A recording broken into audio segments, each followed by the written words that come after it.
Assalamualaikum warahmatullahi wabarakatuh. Perkenalkan, saya Nadia Mariadi dengan NIM 1948 Di sini saya akan membahas tentang penyakit stroke, di mana kita akan mempelajari dahulu definisi stroke. Stroke adalah penyakit pembuluh darah otak yang menyebabkan terjadinya kerusakan di suatu bagian otak yang disebabkan terganggunya aliran darah atau menurunnya sistem saraf utama secara tiba-tiba dalam waktu 24 jam pada pembuluh darah. Selanjutnya kita akan membahas klasifikasi stroke. Klasifikasi stroke ini ada dua, yaitu stroke iskemik dan stroke hemoragik. Stroke iskemik atau infark 80 atau 88% adalah tersumbatnya pembuluh darah yang menyebabkan aliran darah ke otak atau sebagian. Stroke iskemik ini ada dua macam, yaitu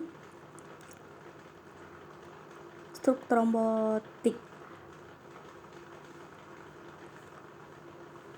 Stroke trombotik atau 80% dari stroke iskemik dan disebabkan oleh penyakit aterosklerosis. Yang kedua,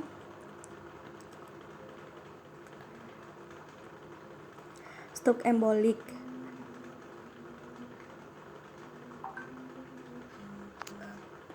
Stroke embolik ini 20% dari stroke iskemik. Selanjutnya, stroke hemoragik.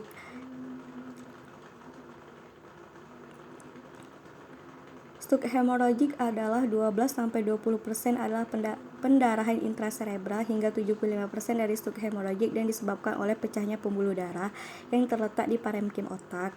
Stroke hemoragik ini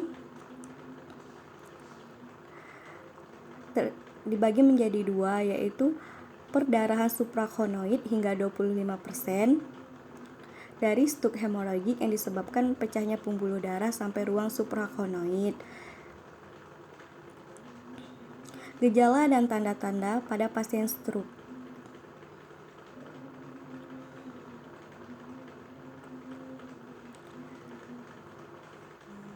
Yaitu pasien tidak dapat memberikan informasi yang dapat dipercaya karena penurunan kemampuan kognitif.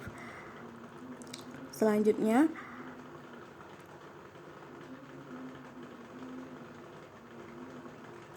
pasien kehilangan melihat, vertigo, atau pada saat jatuh biasanya pasien memiliki tanda-tanda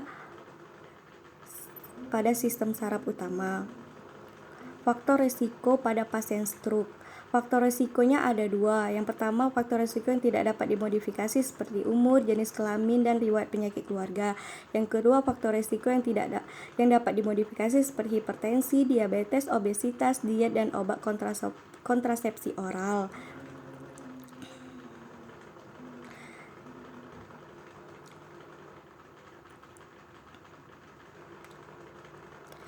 Setelah itu, penyebab stroke antara lain adanya penggumpalan darah di otak, adanya penggumpalan timbul lemak dan kolesterol di pembuluh darah, atau penyumbatan darah pada jantung. Untuk pencegahannya, rutin berolahraga, makan makanan yang bergizi dan membantu menurunkan kolesterol, dan istirahat yang cukup dengan tidur 6-8 jam setiap hari. Setelah itu, untuk pengobatan pasien stroke. Untuk pengobatan pasien stroke bisa dilihat pada penjelasan ini. Ada beberapa obat yang dipakai untuk pengobatan pasien stroke iskemik dan pasien stroke hemoragik. Sekian penjelasan dari saya. Terima kasih.